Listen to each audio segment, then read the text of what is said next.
తెలంగాణ రాష్ట్ర మొట్టమొదటి ముఖ్యమంత్రి కల్వకుంట్ల కేసీఆర్కి ఇచ్చినటువంటి నోటీసుల మీద ప్రతిపక్ష నేతలు అనేకమైనటువంటి కామెంట్లు చేస్తూ ఉన్నారు.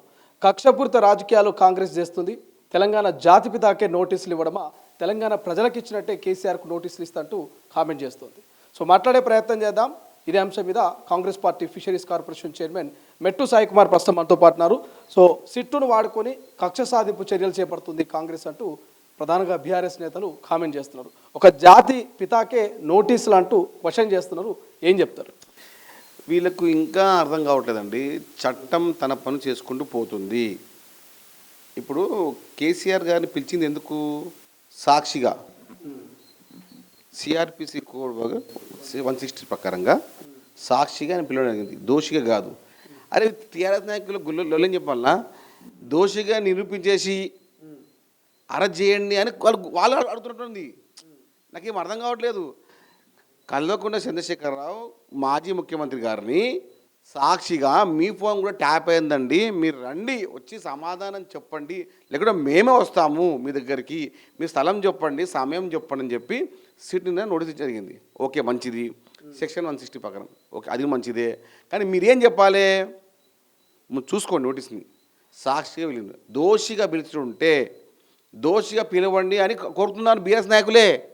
బీఆర్ఎస్ నాయకులు, బీఆర్ఎస్ శ్రేణులు, బీఆర్ఎస్ అగ్రనాయకులు, బీఆర్ఎస్ని మోస్తున్న నాయకులు కేసీఆర్ గారిని సాక్షిగా కాదు దోషిగా పిలవండి, అరెస్ట్ చేయండి అని ఎందుకు అరెస్ట్ చేస్తారని చెప్పి అడుగుతా ఉన్నారు వాళ్ళే. ఎందుకట్లా వాళ్ళేమో ఒక కేసీఆర్ నోటీస్ ఇస్తే యావత్ తెలంగాణ ప్రజలకే నోటీస్ ఇచ్చినట్టు వాళ్ళు చెప్తా ఉన్నారు. నేను ఏమంటున్నానండి, ఇప్పుడు బీజేపీ నాయకులకు ఇచ్చారు, కాంగ్రెస్ నాయకులకు ఇచ్చారు, అదేవిధంగా వాళ్ళిద్దరు మెయిన్ కుడి భుజం ఎడభుజం అండి.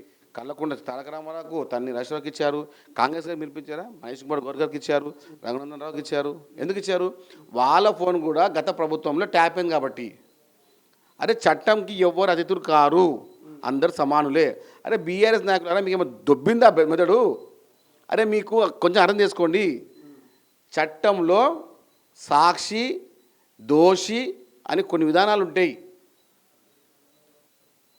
అరే సాక్ష్యాధారాలను అనుగురించి శిక్షిస్తారు నాయన. ఒక సాక్షిగా కల్వకుంట్ల చంద్రశేఖరరావు గారిని సీట్ అధికారులు పిలిచారు, దానికి మీరు దోషిగా పిలవమంటున్నారా? చెప్పండి బీఆర్ఎస్ నాయకులారా. మేము ఎవరిని ఇక్కడ అవమానించే అవసరం మాకు లేదు, అంత సమయం కాంగ్రెస్ పార్టీలో అసలు కూడా లేదు. బీఆర్ఎస్ పార్టీ నాయకులను పట్టించుకునే దాఖలాలు అసలు ఎక్కడ కూడా లేవు. కానీ కేసీఆర్ ఇబ్బంది పెడితే రాష్ట్రం అంతా అగ్నిగుండం అవుతుంది అంటూ బీఆర్ఎస్ నేతలు చెప్తా ఉన్నారు. సో ఇది ఎట్లా చూస్తారు మీరు? అగ్నిగుండం అవుతుందా వాయుగుండం అవుతుందా అని వాళ్ళకి తెలియాలి. వాళ్ళు అమాంతంగా ఎక్కడో అక్కడ ఏదో చిప్పు దొబ్బింది.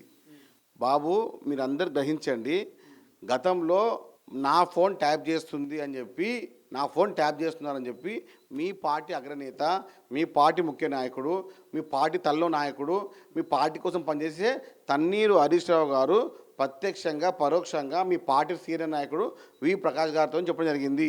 అధికారంలో ఉన్నటువంటి మంత్రి, అధికారంలో ఉన్న ముఖ్య నాయకుడు, అధికారంలో ఉన్న మంత్రి యొక్క వారి ఫోన్ని ట్యాప్ చేసినది మీరు నాయనా, అది చెప్పండి. హరీష్ రావు గారు ఎక్కడ పోయినా కూడా ప్రతిసారి ముఖం చిన్నప్పుడు ఎందుకు కారణము? నా ఫోన్ ట్యాప్ చేసారు, నా ఫోన్ ట్యాప్ చేస్తారు అని చెప్పి హరీష్ రావు చెప్పిండు అందరికీ. మీ బీఆర్ఎస్ నాయకులు ప్రతి ఒక్కరు చెప్పిండు, ఆ ఎర్రల శ్రీనివాస్కి, ఆ ప్రకాష్కి, ఆయన ముఖ్యమైనటువంటి మన మెదక్ మాజీ ఎమ్మెల్యే పద్మ దేవేంద్ర రెడ్డికి ఈయన చెప్పుకొని వాపోయి ఏసి నెత్తికి రాయి కొట్టుకొని చెప్పడం జరిగినట్టు గతంలో. మర్చిపోతే ఎట్లా? గుర్తు చేయమంటారా? ఇది విచారణ కాదు ప్రతీకారం అంటూ కేటీఆర్ అంటున్నారు. ఇది విచారణ ప్రతీకారం అంటే మీరేం చెప్తారు? నేను ఏమంటున్నానండి, చట్టం ఇప్పుడు చట్టానికి ఎవరు అతిథులు కారు, చట్టానికి చట్టం ఎవరు చుట్టం కాదు. ఎవరైనా కూడా దానికి అనుగుణంగా పనిచేయాల్సిందే, చట్టాల సెక్షన్ ద్వారా ముందుకు వెళ్ళాల్సిందే. ఇప్పుడు విచారించడానికి 141, 160 ఉంటే సెక్షన్ ఉంటాయి, 41 సిఆర్పిసి ఉంటుంది. అంటే కొట్టిన ప్రతి విధానికంటే చెంప కొడితే ఒక శిక్ష, కడితే ఒక శిక్ష ఉంటుందండి. ఇప్పుడు సాక్ష్యాధిపరంగా పిలిచడం జరిగింది. కల్వకుంట్ల చంద్రశేఖరరావు గారు అప్పుడు గతంలో ముఖ్యమంత్రిగా పనిచేసారు కాబట్టి, ఆయన హయాంలో అయింది కాబట్టి ఆయనను కూడా పిలవడం జరుగుతుంది. కాబట్టి మీరు మర్చిపోకండి, హరీష్ రావు గారు కానీ, కేటీఆర్ కానీ, ఇంకెవరైనా కూడా. అది అంతేందుకండి, కవిత చెప్పింది కదా, మీ ఇంట్లో కుటుంబ సభ్యురాలే, మీ పార్టీ మాజీ ఎంపీ, మీ పార్టీ మాజీ ఎమ్మెల్సీ, కల్వకుంట్ల చంద్రశేఖర కూతురు కదా, కల్వకుంట్ల కవిత గారే నా భర్త కూడా ఫోన్ ట్యాప్ చేసారు, దుర్మార్గులారా, అసలు మనిషి వేరా, ట్రబుల్ షూటరా, బబుల్ షూటర్ అని చెప్పింది ఎవరు? కవితే కదా. కవిత గారు చెప్తారు కదా. అంటే బాధ్యతగా ఇక్కడ ఫోన్ ట్యాపింగ్ అనే అయ్యిందని చెప్పి ఎక్కడ కూడా ఇసుమంతైనా కూడా అనుమానం లేదు. ఇప్పుడు కాంగ్రెస్ నాయకులు కావచ్చు, ఇతరులు చెప్తా ఉన్నారు, సినీ తారలయ్యి, రియల్ ఎస్టేట్ వాళ్ళయి, లేకపోతే వ్యాపార ప్రముఖుల ఫోన్లు ట్యాప్ అయినాయి. నా మాజీ మంత్రి జగదీశ్వర్ రెడ్డి చెప్తా ఉన్నారు, ఏ సినీ ప్రముఖులన్నా వచ్చి కంప్లైంట్ ఇచ్చిర్రా, ఏ సినీ ప్రముఖులను వచ్చి బయటకు వచ్చి నా ఫోన్ ట్యాప్ అయిందని చెప్తురా, ఎందుకు కాంగ్రెస్ ఈ రకమైనటువంటి ప్రచారం చేస్తున్నట్టు ఒక ప్రశ్న అడిగి ఏం సమాధానం చెప్తారు? అంటే సమాచారాన్ని గోప్యంగా పెడతారు. మాజీ మంత్రి, ప్రస్తుత ఎమ్మెల్యే జగదీష్ రెడ్డి గారు, మీరు మంత్రిగా పనిచేసారు, మీకు అంతా కూడా పనిచేయకపోతే చెప్పండి. ఎవరైనా సినీ ప్రముఖులు కానీ, ఎవరైనా మహిళలు కానీ ఎక్కువ వాళ్ళ ఫోన్ ట్యాప్ చేస్తే వాళ్ళ విషయాన్ని చెప్పడం ఏమని, మీ యొక్క సమాచారాన్ని మేము గోప్యంగా పెడతామని చెప్పి పోలీస్ శాఖ వారు వాళ్ళకి తెలియజేసిన తర్వాతనే ఆ విషయం చెప్తుంటారు. మీకు తెలియదు ఎట్లా చెప్పండి? మంత్రిగా పనిచేసిన మీకు అంత అజ్ఞానం లేదు చెప్పండి. జ్ఞానం లేదా మీకు? అజ్ఞానంగా పనిచేసి మాట్లాడుతున్నందుకు జగదీష్ రెడ్డి గారు మీరు ఇంకా అది తాపేదారుగా మాట్లాడకండి. చట్టంలో కొన్ని వ్యవహారాలు చేసే వ్యక్తిగా మాట్లాడండి. మీరు కూడా గతంలో మంత్రిగా పనిచేశారు.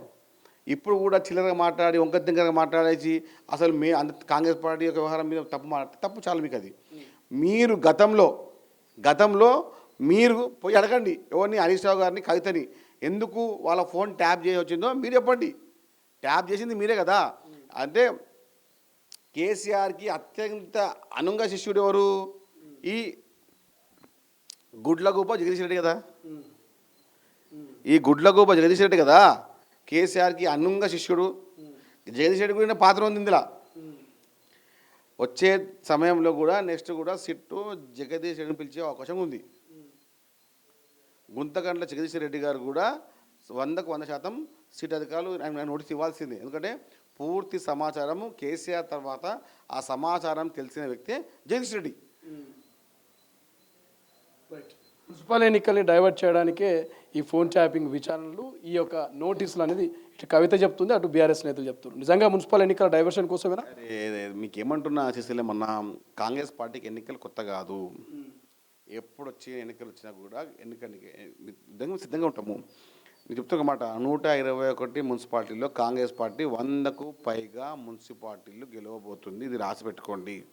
ఎవరో కేసీఆర్ను, ఎవరో హరీష్ రావును, ఎవరో కేటీఆర్ని కాదు వ్యవహారం మాకు అవసరం లేదు.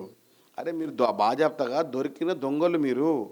ఏ కోశాన కూడా మీరు ఎక్కడ కూడా మీరు తప్పించుకునే దాఖలాలు లేవు. కాబట్టి చిల్లరగా మాట్లాడి జాతీయపితమైన మాట్లాడుతున్నారు. కానీ తప్పు చేసిన ఏ ఒక్కరిని కూడా చట్టం వదిలిపెట్టదు. ఇది గుర్తుపెట్టుకోండి, రాసుకోండి. మీలాంటి దుర్మార్గులు చట్టసభలో ఉండడమే తెలంగాణ ప్రజల యొక్క దౌర్భాగ్యం. ఇది రైట్. ఇది తప్పు చేసిన వాళ్ళు తప్పించుకోలేరంటూ కూడా మెట్టు సాయి కుమార్ చెప్తున్నటువంటి పరిస్థితి. చూద్దాం. మొత్తం మీద అయితే కేసీఆర్కు సిట్టు నోటీసులు ఇచ్చింది. సమయం కాదు, మున్సిపల్ ఎన్నికలు ఉన్నాయి, తదుపరి తేదీని ప్రకటించాలంటూ సిట్టుకు ఆయన వినతించినటువంటి పరిస్థితి. మరి మరోసారి ఏ డేట్ ఫిక్స్ చేస్తారు, ఆ డేట్కు కేసీఆర్ వెళ్తాడా, సిట్ అడిగిన ప్రశ్నలకు సమాధానాలు చెప్తారా, ఏం జరగబోతుంది, కేసీఆర్ విచారణకు వెళ్తే అనేది కొంత చర్చనీయాంశంగా మారినటువంటి అంశం. చూద్దాం ఏం జరగబోతుంది. కేసీఆర్ విచారణను ఎదుర్కొంటారా లేకపోతే డ్రాప్ అవుట్ అవుతారా? కెమెరా పర్సన్ అజయ్తో శ్రీశైలం, తొలి వెలుగు, హైదరాబాద్. అసలైన తొలి వెలుగు. ఫాలో వాట్సాప్ @తొలి వెలుగు official.